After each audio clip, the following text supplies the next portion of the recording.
500,000 Americans are expected to die this year from cancer, equal to 5 jumbo jets crashing every day. The number of Americans who die from cancer each year is more than all those who have died in all U.S. wars combined, and this happens every single year. After a cancer diagnosis, people tend to clean up their diets. About a third to a half of breast cancer patients, for example, make healthy dietary changes following diagnosis, such as increasing fruit and vegetable consumption, decreasing meat, fat, and sugar intakes.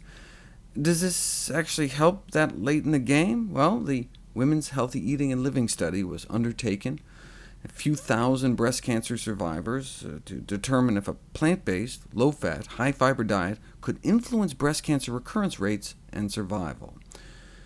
Previously, they famously reported that simple changes, 5 or more servings of fruits and veggies a day, and just like walking 30 minutes a day, 6 days a week, was associated with a significant survival advantage, cutting risk nearly in half.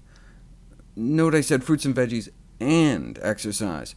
Here's the proportion of women with breast cancer surviving 9 years in the study if they had low fruit and vegetable consumption and low physical activity, or high in one and low in the other.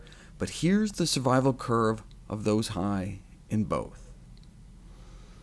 And it worked just as well in women with estrogen receptor negative tumors, which normally have twice the mortality, unless you eat a few fruits and veggies and take a few strolls.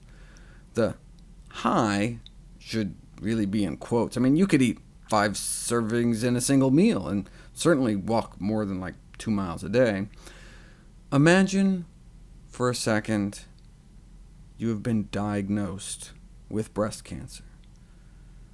Imagine sitting in that chair in the doctor's office as your doctor gives you the news.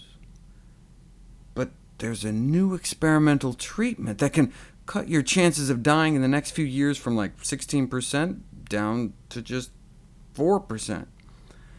To quadruple their survival rate, many women would remortgage their homes to fly to some quack clinic in Mexico, would lose all their hair to chemo, but most, apparently, couldn't stand the thought of eating broccoli. And indeed, that's what the latest report from the Women's Healthy Eating and Living study found. Fruits and vegetables may be good, but cruciferous vegetables may be better. For women on tamoxifen, for example, if one of their 5 daily servings of fruits and veggies was broccoli or cauliflower, collards, cabbage, or kale, the risk of cancer recurrence may be cut in half.